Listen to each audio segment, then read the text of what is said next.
स्वागत है आप सभी लोगों का मेरे चैनल साइंस टू टेक्नोलॉजी में। मैं अनुपम विपुल आप सभी लोगों का स्वागत करता हूं आज के शो साइंस थर्सडे में। आज हम लोग बात करेंगे माइनिंग इन्वायरमेंटल इम्पैक्ट के बारे में। ये काफ़ी डार्क टॉपिक होने वाला है, ये काफ़ी बड़ा टॉपिक होने वाला है, तो थोड़ा कंफर्टेबल होके देखिए।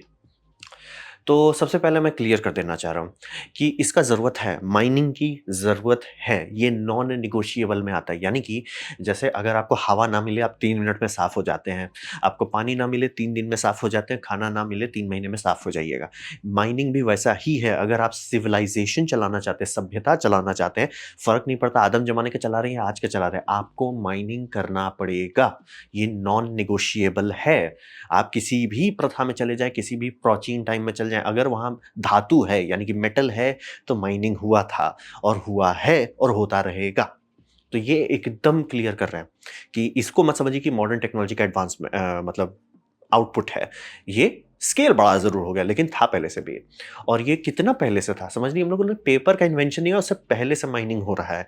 ये एकदम क्लियर कर लीजिए। पेपर मतलब पेपर बहुत इंपॉर्टेंट है, उससे भी पहले से कर रहे हैं। मतलब कि लिटरली लोग फ्लेम लगा के खच्चर उसमें घुसा के माइन में घुसा के माइनिंग कर रहे थे। और उस टाइम में माइनिंग में चाइल्ड लेबर खूब यूज़ होता था, क्योंकि छोटा रहता था, आराम से घुस जाते थे, आराम से निकल जाते थे। ये हुआ है, तो समझना बहुत ज़रूरी है कि ये बहुत ज़रूरी है। और रहा बात, इसका ये नहीं है कि इसे फॉसिल फ्यूल से लेना देना है, रिन्यूएबल से लेना देना है, दोनों को ये चाहिए। ये मैं एकदम क्लियर कर देना चाह रहा हूँ। अगर आप बोलोगे मैं ईवी कर दूँगा, माइनिंग हो रही है लिथियम की, माइनिंग हो रही है कोबाल्ट की, टेंशन आपको नहीं लेना है। आप कुछ भी करो, कोई भी टेक्नोलॉजी इस्तेमाल करो या सिविलाइजेशन को ही चलाओ, आपको माइनिंग करना ही पड़ेगा। और हर तरह की एनर्जी फील्ड है, वो ऐसा भी नहीं है कि वो खा रहा है, वो कॉन्स्टेंटली खा रहा है, यानी कि हर साल उसका कंजम्पशन बढ़ते चला जा रहा है। तो अगर आप फॉसिल फ्यूल का आउटपुट को ज़ीरो करना चाहते हैं, तो आप ये नहीं बोल सकते किसी को कि मेरे को माइनिंग भी ज़ीरो चाहिए, फिज़िक्स ब्रेक कर जाएगा। तो ये समझना बहुत ज़रूरी है। और इसका एनवायरमेंटल इम्पैक्ट जो है, वो काफ़ी बुरा है, काफ़ी कड़वा है, काफ़ी खतरनाक है। तो ज़रूरत भी है और साइड इफ़ेक्ट भी है, तो मैनेज कैसे करें? तो अब इसका थोड़ा कॉन्सेक्वेंस को समझ लेते हैं। और यहाँ पे समझिए कि इसका कॉन्सेक्वेंसेस के लिए लोग को पीएचडी करना पड़ता है। ये काफ़ी गहराई में जाता है, काफ़ी सारा चीज़ कॉन्ट्राडिक्टरी है जो सुनने में लगे, अरे इससे तो कोई दिक्कत नहीं होना चाहिए, बाद में पता चला भैया तबाह हो गए। तो ये काफ़ी कॉम्प्लेक्स सब्जेक्ट है जिस पे आपको पढ़ाई करनी पड़ेगी, तब जाके आप इसे समझ पाएँगे। तो मैं कुछ टच दे रहा हूँ, कुछ टच पॉइंट्स दे रहा हूँ।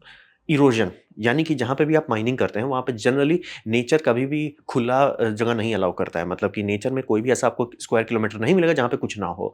सिवाय अंटार्कटिका को या आइस कवर शीट के, जनरली हर जगह फॉलिएज होता है। मतलब कुछ ना कुछ पेड़-पौधा, कुछ ना कुछ उसके लिए रेगिस्तान में होता है। ये समझना बहुत ज़रूरी है। हमेशा नेचर खाली ज़मीन को भरने का पूरा कोशिश करता है। तो जनरली जहाँ हम लोग माइनिंग कर रहे हैं, आधा से ज़्यादा केसेस में वो जगह पे फॉरेस्ट होते थे, फॉरेस्ट हटा दिया, ठीक है? वो तो पहले ही इरोजन का रिस्क है। दूसरी बात, जब आप उसपे बूम करते हैं, यानी कि जो फोड़ देते हैं, वो लिटरली आप सॉइल ब्रेक कर रहे हैं। और इसका ऐसा नहीं कि जहाँ पे आप बूम कर रहे हैं वहीं हो रहा है, अगल-बगल वाले फॉरेस्ट्स को भी डैमेज हो जाता है, क्योंकि ज़मीन पे उतना shock wave continuously boom, boom, boom, boom करते जा रहे हैं और उससे इरोजन होता है। मतलब कि पानी जब भी बरसता है, फिर सॉइल का ब्रेकिंग कैपेसिटी, कितना पानी को वो हैंडल कर सकता है, मतलब बिना बहे हुए, वो घट जाता है। तो लिटरली उससे आप नुकसान करते हैं। प्लस अब जो पानी, मतलब आप समझिए ज़मीन के अंदर वाला लेयर जो सालों से सेडिमेंट में बना था, उसको एक शॉट में आप डंप कर दे रहे हो। ये वाटर बॉडीज़ को सीधे स्वाहा कर देता है। यानी कि अगर माइनिंग हो रहा है और उसका आउटपुट थोड़ा-सा भी मतलब यहाँ माइनिंग हो रहा है, बारिश हो रहा है, उसका पानी लीक कर रहा है नदी में, नदी खत्म हो जाएगा। क्योंकि उसमें कैल्शियम, निकल, मतलब बेसिकली जितना भी चीज़ के लिए आप माइनिंग कर रहे थे, उसका कॉन्सन्ट्रेशन नॉर्मल था। मतलब ठीक है, आपके बूम करने से पहले वो नॉर्मल था। आपने बूम कर दिया, वो कॉन्सन्ट्रेशन बढ़ा दिया। पूरा इकोलॉजी पानी का जो है स्वाहा हो जाएगा। पानी पोर्टेबल वाटर से, यानी कि सेफ टू ड्रिंक से अनसेफ हो जाएगा। तो वाटर बॉडीज़ को साफ कर देता है, लोकल इकोलॉजी को साफ कर देता है। ये तो हुआ सबसे सरफेस लेवल पे, ये हम लोग को तो शुरू से पता था। फिर अब बात करते हैं एयर पॉल्यूशन का। एयर पॉल्यूशन में 2 चीज़ होता है कि आपका CO2 रिलीज़ होता है। आप कई बार खोद रहे हैं ज़मीन में, कई जगह पे कई सारे स्ट्रक्चर्स में CO2 फँसे रहते हैं। और मीथेन भी आपको पता ही, नेचुरल गैस हम लोग क्या बोलते हैं, वही है। तो आप जब कोल की माइनिंग कर रहे हैं, ऐसा नहीं कि सिर्फ़ शुद्ध कोल मिल रहा है, उसमें गैस भी है। बस तो बोलेंगे हम लोग वो गैस क्यों नहीं निकालते? बात है कि उस कॉन्सन्ट्रेशन में नहीं जितना गैस वेल में होता है। गैस वेल में इतना रहता है कि आप उससे पूरा देश चला सकते हो। कोल माइन से जो निकलता है उससे पॉल्यूशन होता है। और रहा बात कि अगर आपको पता हो CO2 वर्सेस CH4, CO2 को वो बहुत बड़ा भाई है और बहुत ज़्यादा नुकसान करता है। इसीलिए जब भी नेचुरल गैस में कभी कुछ कारण से बंद करना हुआ या गैस रहा तो उसे लीक होने नहीं देगा, उसे जलाया जाएगा, कभी भी उसे खुला नहीं छोड़ना है। CH4 से ज़्यादा बेटर है, एक मॉलिक्यूल CH4 से ज़्यादा बेटर है आप मतलब एक मॉलिक्यूल इसका ले लें, CO2 का ले लें हर मामले में। इसीलिए कभी भी CH4 को डायरेक्ट ये इन्वायरमेंट में रिलीज नहीं करना है। जैसे बायोगैस का प्लांट है, आपका पूरा टैंकर फुल हो गया और बायोगैस अभी भी बन रहा है, उसे तुरंत जला दिया जाएगा, गलती से भी उसे लीक नहीं होने देना है, जला के सेफ हो जाता है। यानी कि CO2 कम हानिकारक है कंपेयर टू CH4। अब सोचिए जितने भी कोल माइन है वहां से CO2 तो निकल ही रहा है थोड़ा मोड़ा और CH4 बहे जा रहा है, बैंड बज जाएगी। फिर अब बात करते हैं ग्लोबल लेवल पे कि पूरे प्लेनेट में हमारा कितना इमिशन माइनिंग से हो रहा है। तो उसका एस्टिमेट ऑब्वियसली अलग अलग साल पे अलग अलग अप डाउन होता है। तो 4 to 7% global green house gas यहीं से निकल रहा है, समझना बहुत ज़रूरी है। मतलब और ये मैं ऐसा नहीं बोलूँगा सिर्फ जो आप ज़मीन खोद रहे हो उससे गैस निकल रहा है, वो भी है, और प्लस जो आप एनर्जी कंज्यूम कर रहे हो इस सब करने के लिए मतलब डायनामाइट का मतलब जो truck the truck dynamite boom boom करते हैं, प्लस उसके जितना भी आपको तिगड़म करना पड़ रहा है, बहुत CO2 इमिट होता है डायरेक्टली। दूसरा वाटर पोल्यूशन, ये आप और हम थोड़ा समझ सकते हैं, और ये समझिए इसमें सबसे बड़ा दिक्कत है ना, ये पानी पीता है, माइनिंग इंडस्ट्री पानी ऐसे पीती है जैसे कुछ कल है ही नहीं। हमको मतलब आज नदी सुखा देना, ये लोग सुखा देते हैं। मतलब जितना स्पीड से आपका कोल पावर प्लांट पानी पिएगा उससे ज़्यादा स्पीड से ये लोग पीते हैं। और उसके बाद जो पानी निकलता है, जो ये मूत्र विसर्जन करते हैं, वो टॉक्सिन होता है, शुद्ध टॉक्सिन होता है। कई बार आप देखेंगे एल्युमिनियम का फैक्ट्री है, उसके बाद लाल पानी का एक बहुत बड़ा पोखर है, वो क्या है? आयरन ऑक्साइड का बाय प्रोडक्ट है। और आयरन ऑक्साइड इसलिए वो लाल दिखता है। अब वो शुद्ध टॉक्सिन है, मतलब कि उसे बांध में ऐसे बना बना के रख दिया जाता है भूलने के लिए कि भैया कुछ ना हो इसका। लेकिन अगर बांध टूटा, जो कि एक बार हुआ था, ये है करीब 2019 में ब्राज़ील में शायद कहीं हुआ है, वो बांध टूटा, साफ कर दिया। और ऐसा नहीं कि बाढ़ हुआ, नेचुरल है, बाढ़ होता है, फ्लडिंग होता है, हम लोग संभाल लेते हैं। ये जब टॉक्सिन फ्लडिंग होता है तो वो जो जो ऑर्गेनिक लाइफ फॉर्म को टच किया, यानी फॉरेस्ट के ऊपर से गया, फॉरेस्ट साफ हो जाएगा, कभी वहाँ उगेगा ही नहीं फॉरेस्ट कुछ साल तक। नदी में गया, नदी से खत्म खत्म सर, खत्म, दी एंड। अगर वो समुंदर में गया, समुंदर में जिस एरिया में जाएगा उस एरिया में मतलब केमिकल बैलेंस इतना चेंज कर देगा कि वहाँ पे लाइफ, जो वहाँ का नेचुरल लाइफ है, वो खत्म हो जाएगा। ये समझना बहुत ज़रूरी है। पानी बहुत गटकते हैं और मूत्र विसर्जन भी टॉक्सिन करते हैं। फिर heavy metal, heavy metal nature में एग्जिस्ट करता है, ये नॉर्मल है, मतलब लेड हमने नहीं ईजाद किया, लेड है कुदरत में। बस बात है कि नेचर सब के केस में लेड हो, यूरेनियम हो, मरकरी हो, कैडमियम हो, ये सब बाउंड रहता है, ऐसे मतलब स्ट्रक्चर्स है जिसको प्लांट एब्जॉर्ब नहीं कर सकता, तो वो इकोलॉजी में नहीं आता है। मतलब समझिए वो है लेकिन प्लांट उसे चूस नहीं सकता। हम लोग जब माइन करके उसे प्योर फॉर्मेट में बनाते हैं तो उसे हम एक्सेसिबल कर देते हैं, यानी कि अब प्लांट उसे खा सकता है, अब वो पानी में डिसॉल्व हो सकता है, अब वो खतरनाक हो सकता है। तो यही समझिए, अब हम लोग हैवी मेटल रिलीज जो कर रहे हैं जितने भी माइंस हैं, ये स्लो पॉइजन है, ये तुरंत नहीं साफ करें। जैसे ये रेड वाटर फ्लडिंग हुई तो तुरंत साफ कर दे, तुरंत देख लीजिएगा, अच्छा न्यूज़ में आया, हाँ भैया ये जगह साफ करो, खत्म हो गया, ये जगह खत्म हो गया। हैवी मेटल लीच कर रहा है, लोग उतना सीरियसली नहीं लेते हैं क्योंकि तुरंत लोग ऊपर नहीं जाएंगे। लेकिन कुछ साल के अंदर, अरे भैया यहाँ लोग होते थे, वो सब चले गए, ऐसा हुआ है बाय द वे। फिर आपका मतलब ऐसा भी नहीं है कि ये तो मैं बता रहा हूँ थोड़ा इकोलॉजिकल लेवल पर, थोड़ा सा अरे नदी साफ़ हो जाए, समुंदर साफ़ हो जाए, क्या दिक्कत है? नहीं, नहीं सर, इससे इंसान भी साफ़ हो जाते हैं। मतलब कि ह्यूमन्स को, अगर जो लोग माइनिंग इंडस्ट्री में काम कर रहे हैं, उनके लिए भी खतरा है, और इनडायरेक्ट जो अगल-बगल वाले एरिया में, उनको भी खतरा है। जैसे कि ब्लैक लंग डिज़ीज़, एक डिज़ीज़ का नाम है, खुद गूगल कर लिए, एक्चुअली फ़ोटोज़ मत देखिएगा। ब्लैक लंग डिज़ीज़, और कैंसर का तो मतलब लिस्ट बना हुआ है सर, ये कैंसर्स होते हैं, फैंसी कैंसर्स होते हैं। फैंसी कैंसर मतलब जो बहुत मुश्किल है पकड़ना, और जब तक आप पकड़िएगा तब तक बहुत लेट हो चुका रहेगा। तो समझिए बहुत बहुत ज़्यादा सीरियस है। और सबसे बड़ा प्रॉब्लम इसका है माइनिंग है। थोड़ा सोचने में आपको लगता है ये तो ऑर्गेनिक है ना, मतलब ऑर्गेनिक ऐसा नहीं कि पेड़ पौधा है, ऑर्गेनिक ऐसा नहीं कि नेचर में था, हमने निकाला तो छोड़ देंगे। बात है कि नेचर में इरोजन का प्रोसेस जो होता है, या जिस ऑक्साइडेशन का प्रोसेस जो होता है, ये सब मिलियन ईयर प्रोसेस है, हम लोग उसे कुछ साल में कर दे रहे हैं। तो वो अनबैलेंस वापस रिकवर होने में नहीं होता है, मतलब होता ही नहीं है रिकवर। मतलब आपने इतना ज़्यादा आयरन ऑक्साइड एक जगह पे जमा कर दिया, नेचर उसको पचा ही नहीं पाएगा, वहाँ पेड़ उग ही नहीं पाएगा कि हम उसको धीरे-धीरे करते हैं। मतलब नेचर का मतलब पेड़ का इकोलॉजी जो है वो बना है 1 पार्ट पर मिलियन को सँभालने के लिए। मान लीजिए जस्ट एज़ एग्ज़ाम्पल, आप वहाँ पे 10,000 पार्ट पर मिलियन डाल दे रहे हो, पेड़ बोलेगा भैया हम क्या करें, हम तो जल जाएँगे, मतलब एसिड कितना हो जाएगा। तो यही समझना बहुत ज़रूरी है कि ये कभी जाता नहीं है। जैसे कि माइनिंग के लिए शुरू-शुरू में यूरोपियन यूनियन में काफ़ी लोग, अच्छा यहाँ पॉन्ड बना के इसमें कचरा डाल देते हैं, यहाँ पे कुछ दिन में भूल जाएँगे। वो ग्राउंड वाटर कंटामिनेट हो गया और माइन बंद हुए 30 साल हो चुका है। बाद में लोगों को अलर्ट आने लगा, काफ़ी लोग बीमार पड़ने लगे, तो अच्छा वहाँ से लीचिंग हो रहा था। ये समझना बहुत ज़रूरी है, ये कभी जाता नहीं है कि जैसे इंडिया में अब कई जगह पे माइनिंग हो रही है, तो उसके अगल-बगल वाला एरिया जा चुका है और कल को माइन बंद कर दी जाए, तो भी वो सब जगह पॉइज़नस रहेगा। क्योंकि ये खत्म नहीं होता है, ये सबसे मतलब ऑलमोस्ट रेडियो एक्टिव जैसा डैमेज है, खत्म होता ही नहीं है। और इसको जब तक आप एक्टिवली क्लीन नहीं करते कि ठीक है ये है, इसमें हम जैसे एसिड है तो उसमें बेस डाल के आप उसे न्यूट्रलाइज़ करेंगे सॉल्ट्स में, फिर उस सॉल्ट्स को कैसे पचाना है वो भी आपको सोचना पड़ेगा। जब तक वो आप करते नहीं हैं, ये जानलेवा बना रहेगा पीढ़ियों दर तक। बस रेडिएशन नहीं है कि मतलब बिना दिखे आपको मार डालेगा, लेकिन जानलेवा तब भी रहता है। मतलब अगर रेडिएशन यहाँ ये ऑलमोस्ट उसको छूने लायक खतरा रहता है। बहुत सीरियस कॉन्सिक्वेंसेस है, मतलब बटर मसाला वाला बात नहीं, सीरियस कॉन्सिक्वेंसेस है। अब बात करते हैं इतना बुरा हालत कैसे हो गया? जब हम सब लोग को पता है और ऐसी बात नहीं कि मैं पढ़ रहा हूँ, आप सब लोग के कॉलेज में होगा जो लोग एनवायरनमेंट पढ़ते हैं, गवर्नमेंट में रेगुलेशन बॉडी होती है, तो इतना हालत खराब कैसे हो गया? बात ये है कि मैं बार-बार सब चीज़ का एसेंस खोजने की कोशिश करता हूँ कि इतना बुरा हालत कैसे हो गया?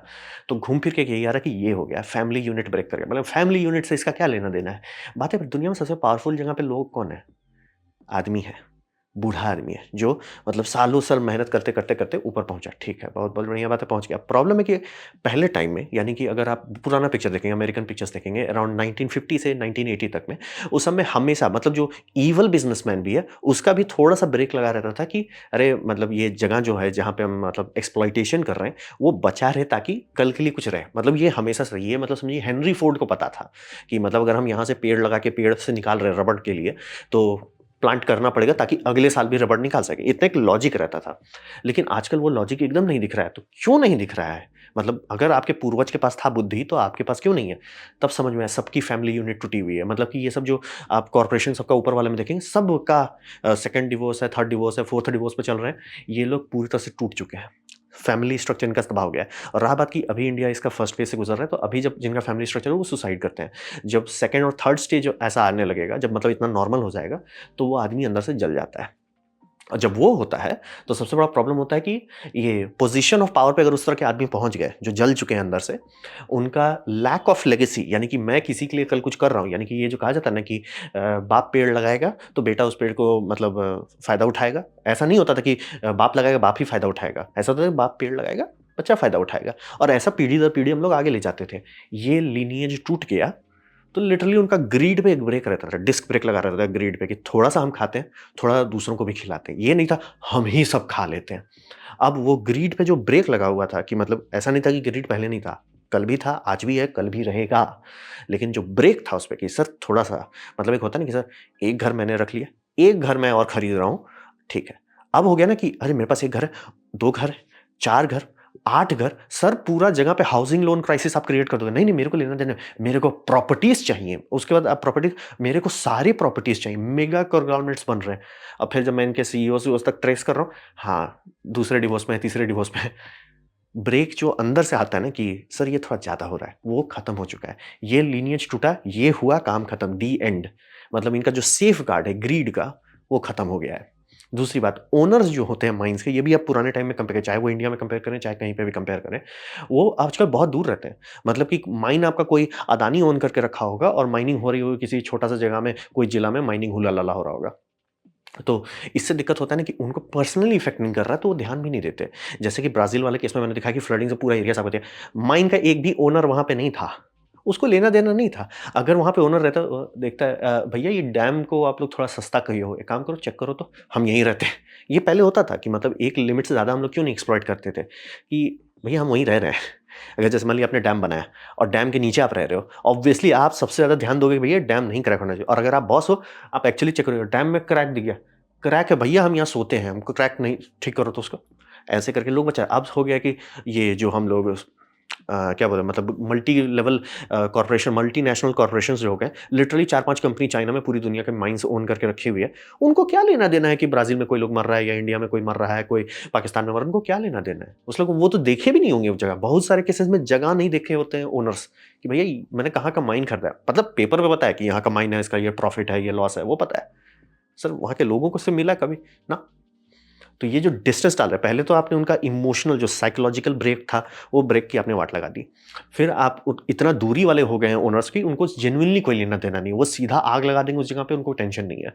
मतलब वो फोन पे, हाँ आग लगा दो, जंगल है ना, साफ कर दो जंगल, उसने उनको नहीं जगह कि भैया जंगल अगर वहाँ हट गया कैसा असर होगा, क्योंकि वहाँ रहते ही नहीं है। तो वही समझिए कि जब दूरियां बहुत बढ़ा देते हैं ओनर और उसके इफेक्ट पे, कि सर मैं यहाँ को तबाह कर रहा हूँ, मैं यहाँ कभी देखा ही नहीं हूँ कभी जाके, ये जब होता है तो आउटकम बहुत बुरा होता है। मतलब कि हु केयर्स में चला जाता है कि क्या फ़र्क पड़ता है? अरे मैंने पूरा पहाड़ खा दिया, मज़ाक नहीं कर रहा हूँ, मैं लिटरली जब रिमोट एरिया में जाता हूँ, वहाँ लोग अब बता रहे हैं कि गिट्टी के लिए पहाड़ काटे जाते थे। पहले लोगों को लगता था क्या होगा? पहाड़ गायब हो गया बाय द वे।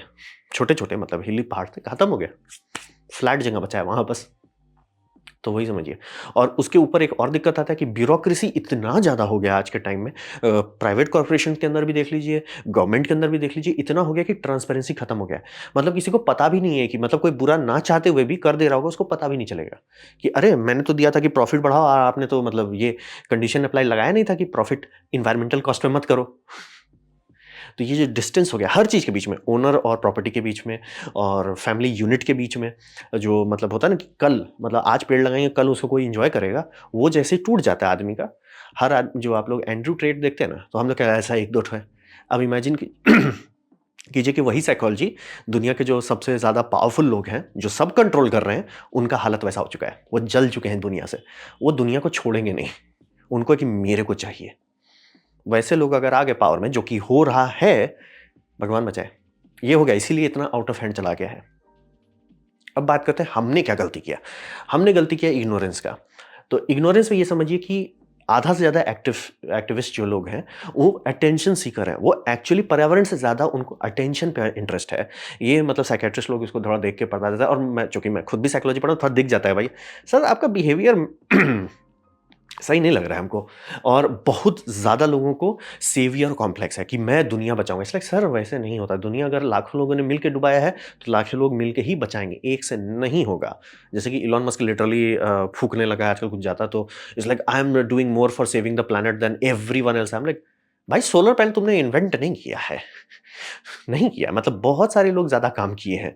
और उसका अकेले का जो ये CO2 इमिशन है, क्योंकि वो प्राइवेट जेट पे घूमते रहते हैं, भाई थोड़ा मतलब हो रहा है ना कि सेवियर कॉम्प्लेक्स थोड़ा ज़्यादा चढ़ जाता है दिमाग पे। तो वो बहुत ज़्यादा खतरनाक बात है। और सबसे कड़वा, जो कि मैं मनाता हूँ ऐसा ना हो, बट ऐसा हो रहा है, और अब मैं विश कर रहा हूँ कि ये सब मीम हो, फेक हो, झूठ हो, क्योंकि ये लोग जनरली आउटविट हो जाते हैं बेसिक फैक्ट से। यानी कि अगर कोई एंटी इन्वायरमेंटलिस्ट है, ठीक है, उसको नहीं लेना देना, उसे मान लीजिए उसको नहीं पता है पर्यावरण का नुकसान होने से आदमी सही में ऊपर चल जाएगा, उसे नहीं पता है, लेकिन वो आपको हेट करता है। अब रहा बात, आप हो मूर्ख, आप हो इंटेलिजेंस सीकर, आप हो सेवियर कॉम्प्लेक्स वाले, ये लिटरली ये बंदा जो है, इसको नहीं पसंद है ये एनवायरमेंट, उसको सब हटाओ, इससे कुछ नहीं होता है, CO2 का कुछ नहीं है, क्योंकि उसको पता है, मैथमेटिक्स पता है कि CO2 बहुत छोटा परसेंटेज है। उसके पास इतना अंडरस्टैंडिंग नहीं है कि छोटा सा ही अनबैलेंस कर देंगे स्वाहा हो जाएंगे, लेकिन ठीक है, वो अपना नॉलेज जानता है। अब बात है कि इसके अगेंस्ट में इन्वायरमेंटल रेगुलेशन गवर्नमेंट बॉडीज, मैं क्लियर करता हूं, गवर्नमेंट बॉडी यानी इन्हें पैसा मिल रहा है ये काम करने के लिए, रेगुलेशन डिसाइड करने के लिए, इसने सीधा सेनेट पे विद कैमरा, मैंने वीडियो फुटेज नीचे दे दिया, बोल रहा है कि आप लोग बताओ कि CO2 का क्या परसेंटेज है एटमॉस्फेयर पे। कोई जवाब नहीं दे पाया। ऐसा कैसे हो गया? किसी को नहीं पता जवाब। और रहा बात, सब लोग स्कूल में पढ़े हैं भाई। मतलब अगर आप बोलते हैं ना कि अंडर 1%, मैं समझ सकता हूँ कि एग्जैक्ट नंबर लोग थोड़ा भूल जाते हैं। आप लोग में से काफ़ी लोग भूल गए होंगे, अरे बहुत कम परसेंट है, लेकिन एग्जैक्ट नंबर आपसे एग्जैक्ट पूछ दूँ तो थोड़ा भूल जाइएगा, क्योंकि वो शुरू में 0.03 था, अभी हो गया 0.04। तो ये बात सही है कि नंबर हो जाए, लेकिन 4%, मतलब यहाँ पे वोटिंग होने लगा, 4%, I think it's 5%, I think I go bit high. ये गवर्नमेंट एजेंट्स हैं, इन्हें पैसा मिल रहा है काम करने का, और ये इस तरह के इनकॉम्पिटेंसी लेके आ जाएंगे, इस लेवल का इग्नोरेंस लेके आ जाएंगे कि इन्हें पता ही नहीं है किस चीज़ के लिए लड़ाई कर रहे हैं। मतलब अगर उन लोगों को पता रहता कि CO2 का परसेंट रहता, और तब ये बोलता कि अच्छा तो इतना छोटा सा क्या होगा, तब ये आप बोल सकते थे ना कि सर आपके बॉडी में मैं थोड़ा सा डालूं, पार्ट्स पर मिलियन आर्सेनिक, और जितना हम लोग CO2 डालें उससे थोड़ा सा डालूं, आप ऊपर चले जाओगे। आपके बॉडी में CO2 सिर्फ 13% होगा, आप ऊपर चले जाओगे। बाकी 70% नहीं होता। हर चीज़ एक प्रिसाइज बैलेंस में रहता है, वो बैलेंस बिगड़ने पे स्वाहा हो जाते हैं, लेकिन पता ही नहीं, मैथ नहीं पता। आधा से ज़्यादा ये जस्ट स्टॉप ऑयल, और मेरे को मन करता है मैं मिसाइल मारूं उस एडल्ट को जिसने अलाउ किया एक बच्ची को यहाँ पे आके हल्ला करने के लिए। इट्स लाइक वो मंद बुद्धि है, उसे नहीं पता, उसने दुनिया देखी नहीं है, उसे अलाउ क्यों किया जा रहा है बात करने के लिए? भाई उसने क्या किया है जो मतलब यहाँ पे तो 14 साल के बच्चे हैं जो लिटरली हाँ भाई सर हमको समुद्र में तैरते थे मेरे मुंह पे प्लास्टिक लग गया उसका दिमाग खराब हो गया उसने मशीन बना दी कि भैया समुद्र साफ करते हैं। उसको ना लाके हुलुलुलु को ले आए। ये लिटरली और जो कि ये लोग बार-बार होता है ना कि गच्चा जो अभी-अभी आप यूट्यूब पे देखिए इंस्टाग्राम पे देखिए इस पे ट्विटर पे देखिए, टिकटॉक पे देखिए, सब जगह देखिए ओन्ड ओन्ड। क्यों ओन्ड हो जा रहे हैं? क्योंकि वो लोग एक्चुअली एनवायरनमेंट से कोई लेना नहीं क्योंकि अगर आप एनवायरनमेंट का सही केयर करोगे, आप कभी देख सकते हैं कि नेशनल ज्योग्राफी जैसे कभी एनवायरनमेंटलिस्ट से बात करते हैं कैसे आता है वर्सेस कोई प्रोफेसर से जो पढ़ के बता रहा है, वो पूरा नंबर दे देता है, सर ये नंबर है, ये इसका साइड इफेक्ट है, ये ऐसा है, इतना छोटा सा बदलने से इतना बिगड़ जाता है। उसका वर्सेस हुलुलुलु, हुलुलुलु। तो ये बहुत सीरियस दिक्कत है। और इन लोग का जो अप्रोच है उससे आम पब्लिक को दिक्कत होता है। ये लाइन कभी नहीं क्रॉस करना है क्योंकि हर किसी की ज़िंदगी में वाट लगी हुई है, हर किसी की बैंड बजी पड़ी है। वहाँ पे आप बोलोगे हम आपका रोड का मतलब रोड के आगे ब्लॉकेड कर देंगे। आप गलती से मान लें किसी दिन गए हो किसी पेरिस में वो आर्ट गैलरी देखने उस दिन हम बम ब्लिम कर देंगे। आप कॉमन पब्लिक को पिस ऑफ कर दे रहे हो यानी कि आपका सबसे बड़ा सपोर्टर को ही आप मिसाइल मार दे रहे हो। तो ये लोग जो हेटफुल हैं वो ऑब्वियसली जीत जाएँगे क्योंकि पहली बात आप मूर्ख हो, आपको अपना डेटा नहीं पता, स्टैटिस्टिक्स नहीं पता, दूसरी बात जो आपके सैनिक हैं वो कुछ भी तोड़-फोड़ कर रहे हैं, किसको नुकसान इससे किसी लगता है कॉर्पोरेशन को फ़र्क पड़े? कॉर्पोरेशन को कोई लेना-देना नहीं है और इसीलिए स्टेटस को चेंज नहीं होता है मतलब कि चेंजेस क्यों नहीं हो रहे? हमें पता था, हमें क्यों नहीं किए? वही है ये इग्नोरेंस चेंज इसीलिए नहीं होता है क्योंकि आप फैक्ट फाइंडिंग नहीं करना चाहते हैं। जैसे मैं जब किसी को बोलता हूँ कि हाइड्रोजन से नहीं आप इंडस्ट्री से उससे ज़्यादा पॉल्यूशन होगा, तो मैं मैथ करके बैठा हूँ। मैं लिटरली आपको मैथ नंबर बाय नंबर कर सकता हूँ। बाय द वे मेरे वीडियोज़ में भी दिया हुआ है। कोई नंबर नहीं करता सब बोलता है ये तुमको लगता है तुमको उससे ज़्यादा पता है इसलिए तेरे को मैथ पढ़ाने का फ़ायदा क्या हुआ अगर तुम यही करोगे? और तब मुझे समझ में आ जाता है कि दुनिया क्यों नहीं बदल रही है, दुनिया क्यों आगे प्रोग्रेस नहीं कर रही है। सब आलसी हो गए। इट्स लाइक भैया आपको पढ़ाया-लिखाया गया है, कॉलेज में आपको भेजा गया है। किस लिए? ताकि आप पढ़ सको, ताकि आप देख सको, नंबर चेक कर सको। आप आलसी आ जाओगे कि लाइक अरे वो ऊपर वाला है ना, वो सही किया होगा। तो वही है, स्टेटस को कभी चेंज नहीं होता। और मैं एक बहुत कड़वा बात बोलूँगा जो कि फैक्चुअल है। अगर आप नहीं जानते कोई चीज़, आपके पास कोई अधिकार नहीं है कि दूसरों से एक्सपेक्ट करें कि वो जाने। जैसे कि पॉलिटिक्स के केस में खास तौर पे, मतलब कि डॉक्टर के केस में अलग बात होता है क्योंकि वो पढ़ाई कर रहे हैं, क्वालिफिकेशन टेस्टिंग हो रही है, उनका पूरा मतलब एक इकोसिस्टम है। पायलट केस में वो उनका इकोसिस्टम। लेकिन पॉलिटिक्स में जो सब लोगों को रूल करने के लिए होता है, आपको अगर नहीं पता था CO2 का क्या परसेंटेज है, तो आप नहीं उम्मीद कर सकते कि ये लोग जो आपको रिप्रेजेंट कर रहे हैं उनको पता हो क्योंकि ये लोग जो हैं, वो कहाँ से? आप ही के बीच से है। जैसे कि अगर आप कोई स्टेट लेते हैं, बोलते हैं यहाँ के पॉलिटिशियन करप्ट हैं। नहीं सर, पॉलिटिशियन नहीं करप्ट है। लोग करप्ट होंगे, उस करप्ट लोगों के बीच में से best of the best corrupt बंदा निकल जाता है ऊपर, वो करप्शन करता है। ये समझना बहुत ज़रूरी है। जैसे कि अफ्रीका क्यों आगे नहीं बढ़ा? उनको भी तो आज़ादी हमारे टाइम ही मिला था। क्या कि इंडियन पॉलिटिशियंस कम करप्ट हैं। ये मैं पच नहीं रहा बोलने में लेकिन एक्चुअली इंडिया के politician worst of the worst come corrupt हैं जितना करप्शन आपको इधर मिला है। साउथ अफ्रीका में या ज़िम्बाब्वे में मतलब ऐसा-ऐसा करप्शन उनका स्टोरी सुन के लगता है भैया हमारे यहाँ तो करप्शन ही नहीं है सर, हम तो सारे नेता का चरण छू लें। तो ये समझना बहुत ज़रूरी है। अगर आप आलसी हैं कि हम नंबर नहीं चलाएँगे, हम मैथमेटिक्स नहीं करेंगे, अगर कोई ऊपर वाला बोल देता है हम उसी को मान के चल लेंगे, आप ब्लेम नहीं कर सकते कल आप भूखे मारे जाएँगे तो। क्योंकि ये आपने गड्ढा खुद खोदा था, आपने इग्नोरेंस लिया था। इग्नोरेंस का रास्ता लेने का पेनल्टी है। तो वही समझिए कि मार ये हो जाए क्या बोलते हैं, हुलुलुलु कर ले जिंगल है, कुछ भी नहीं बदलेगा। तो समझिए पहले ऊपर वाले में जो लोग के पास स्टीयरिंग व्हील है, वो लोग भी त्याग चुके हैं। नीचे वाले जो चक्कों से पीसने वाले हैं, उन्होंने भी मतलब बेवकूफ़ी कर लिया है। मतलब बहुत खराब मैं एक्सपीरियंस देख रहा हूँ और ऐसा मैं सोचा ये झूठ है, मैं मना रहा हूँ ये झूठ हो, ऐसा नहीं होना चाहिए, लेकिन हो रहा है। तो बस वही बात है कि दुनिया क्यों नहीं बदल रही है। एक लोग इग्नोरेंस बैठे हैं, दूसरे लोग डिस्टेंस होके बैठे हुए हैं। तो बात करते हैं भविष्य में क्या होगा। तो मैं क्लियर कर दे रहा हूँ, टेक्नोलॉजी है, क्या इंसानियत के पास ऐसी टेक्नोलॉजी है कि हम लोग जैसे एल्युमिनियम का माइनिंग कर रहे हैं और उससे रेड स्लज बन रहा है जो जान ले लेगा, तो क्या वो रेड स्लज को संभालने का टेक्नोलॉजी है इंसान के पास? क्या हमारे पास कोई केमिस्ट्री में टूल है जो उसे सॉल्व करे? आराम से। कब से बनाया हुआ है? 1980 से बनाया हुआ है, तो यूज़ क्यों नहीं करते? उससे ज़्यादा सस्ता पड़ता है कि उसे साउथ अफ्रीका में भेज दो, उससे ज़्यादा सस्ता पड़ता है चाइना से सामान मंगा लो। इसीलिए और मैं क्लियर कर देना चाह रहा हूँ, ऐसा कभी भी मत सोचिएगा कि अमेरिका में कुछ बन नहीं सकता, वो सब बन सकता है। बस लोग को है कि यार पर्यावरण बचा के बनाएँगे, बन जाएगा, सब हो जाएगा, जॉब्स भी रहेंगे, लेकिन हमारा प्रॉफ़िट उतना नहीं होगा। एक काम करो चाइना में भेज दो। अरे चाइना वाले लोग भूखे मरेंगे, मेरा क्या जा रहा है? उनको भेज दो। ओह बाय द वे मैंने नीचे चाइना का दिया है। ऑस्ट्रेलियन स्काई न्यूज़ गई थी वहाँ इन्वेस्टिगेशन करने के लिए। वहाँ पे 4-5 माइन्स जो हैं बंद किए गए हैं, क्योंकि इतना ज़्यादा टॉक्सिफिकेशन हो कि लोगों को हटाना पड़ रहा है, कि ग्राउंड वाटर टॉक्सिफाइड हो चुका है और बाय द वे वो इतना गंदा माइनिंग किए थे कि उसमें रेडियो एक्टिव वेस्ट भी निकल रहा है। मतलब ग्राउंड के अंदर होता है बहुत सारा रेडियो एक्टिव चीज़। अगर आप बिना सोचे समझे निकालते गए और बिना उसका मैनेजमेंट कर लेते हो, अरे सर मे भी होता है ना, जैसे कि हर जगह यूरेनियम नहीं होता है, कई जगह पे होता है। लेकिन अगर आप माइनिंग कर रहे हो सोच समझ के और उसका फ़िल्टर करते जा रहे हो, तुरंत पकड़ा जाए, "ए भैया यहाँ यूरेनियम निकल रहा है, यहाँ सावधानी हो जाना चाहिए।" नहीं, करते गए पूरा बता रहे हैं वो एरिया में फार्मिंग बैन किया हुआ है। हेक्टेयर्स ऑफ हेक्टेयर का ज़मीन पे फार्मिंग नहीं हो सकता, क्यों?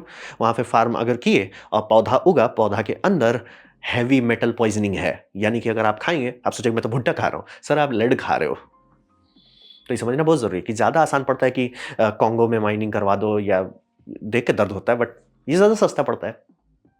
तो वही समझिए कि तो इसका सॉल्यूशन क्या है? सॉल्यूशन में सबसे पहला कि आपको पढ़ना पड़ेगा, समझना पड़ेगा। ये मैं क्लियर करता हूँ, अलसिया के आप नहीं बोल सकते, ओह! ये कोई कुछ नहीं है। सर आपके पास पूरा बुक लेवल का नॉलेज होना चाहिए, आप मिसाइल मार सको कोई अगर आपको काटने आ रहा है। अगर आप उतना मेहनत करने को तैयार नहीं हो, तो कल जब आप मरेंगे तो आप शिकायत नहीं कर सकते। आपको वो मेहनत करना पड़ेगा। अंडरस्टैंड इट, वो पहला लाइन है कि हो क्या रहा है। मैंने तो बहुत सारा कॉम्प्लेक्स चीज़ बता भी नहीं रहा हूँ क्योंकि मुझे ही नहीं समझ में आ रहा कि भैया इतना तिगड़म है इसमें। प्लस एक्सेप्ट करना होगा कि आप ये जैसे बोलता है जस्ट स्टॉप ऑयल, मैं कभी ऐसा किसी को नहीं बोलूँगा, मैं सीधा बोलूँगा भैया फॉसिल फ्यूल की जगह पे बायोफ्यूल कर दो। बायोफ्यूल में कभी भी ज़मीन पे मत रोको, तो लोग करें क्या? भैया सीवीड बायोफ्यूल करो, तो बोले उससे समुद्र का इट्स लाइक तुम पूरा प्लैनेट जला डालोगे, compare that to smaller area of sea. सोच लो, समझ रहे हैं? ऑप्शन होना चाहिए। आप कभी भी किसी को ये मत बोलो तुम कोल पावर प्लांट मत लगाओ। आप हमेशा बोलिए ना, अरे कोल पावर प्लांट लगाओगे यार, पानी का समस्या रहेगा, हर गर्मी में तुमको बंद करना पड़ेगा। ये हो रहा है बाय द वे इंडिया में। फिर होगा कि अरे कभी बारिश बहुत हो गया तो कोयला का सप्लाई कम हो जाएगा, दिक्कत हो जाएगा। ये हो रहा है इंडिया में। फिर अरे भैया गवर्नमेंट रेगुलेशन बदलते रहती है, तुम्हारी बैंड बजते रहेगी, प्रॉफिटेबिलिटी कम होगा। हाँ भाई बहुत हो रहा है। एक काम करो सोलर लगा के देखो। सुने उसका आरओआई काफ़ी कम है, 6 साल में हो जा रहा है आजकल आरओआई। ट्राई करके देखो। अगर हो जाता तो अच्छी बात है, नहीं होता कोई बात नहीं, ट्राई मारो। तब लोग करेंगे। आप बोलोगे पर्यावरण का सोचो, किसी को लेना देना नहीं है। और अगर वो डिवोर्स्ड आदमी है, सही में उसको लेना देना नहीं है। तो वही क्लियर कर देना कि पहले आपको अंडरस्टैंड करना पड़ेगा, एक्सेप्ट करना पड़ेगा, तब जाके आप एक्शन ले सकते हैं। मतलब ये एक्सेप्टेबल नहीं है कि जो हमारा मतलब कहते हैं ना प्रतिनिधि हैं, वो ऐसा महामूर्ख काम कर रहे हैं। इंडिया में भी है, मैं दिखाना नहीं चाह रहा हूँ। आपको क्यों लगता है मेरा अंदर से ब्लड बॉयल होता है जब इंडिया में लोग बोलते हैं hydrogen has energy? It's like बेटा किलोग्राम और लीटर में अंतर नहीं पता है क्या? बट क्या करें? बट ठीक है वही है।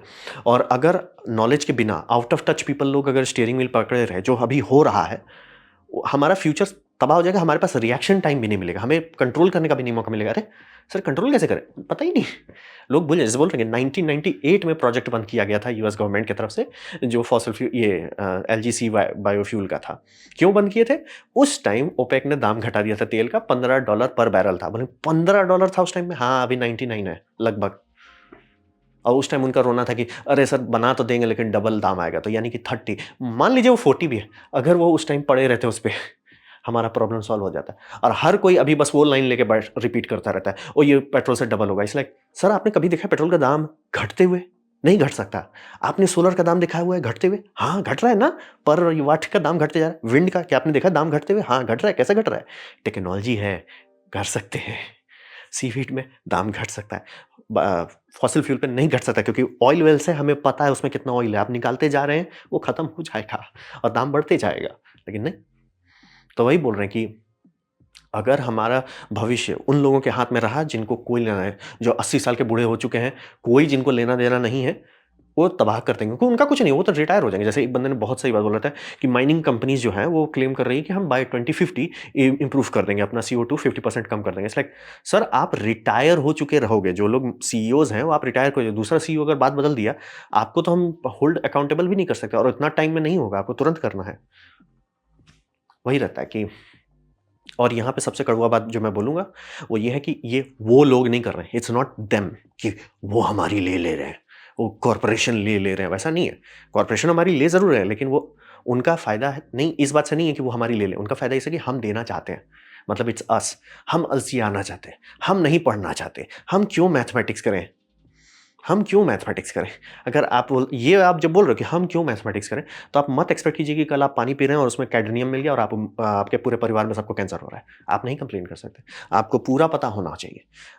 क्योंकि अगर आप ऐसा नहीं करते हैं, तो आप भगवान भरोसे चल रहे हैं कि दूसरा कोई एजेंट जो बैठा हो, गवर्नमेंट में जो जॉब कर रहा हो, वो काम कर रहा हो। लेकिन याद रखिए आपने तो नहीं किया था, तो वो क्यों काम करे? आपने नहीं किया, वो क्यों करे? तो यही समझना बहुत ज़रूरी है कि क्या इसका सॉल्यूशन है? है, थैंकफुली है। लेकिन हमें पूरा सोच बदलना पड़ेगा, क्योंकि फॉसिल फ्यूल का प्रॉब्लम सॉल्व करना आसान है, फिज़िक्स लेवल पे, फिज़िक्स में है उसका समाधान।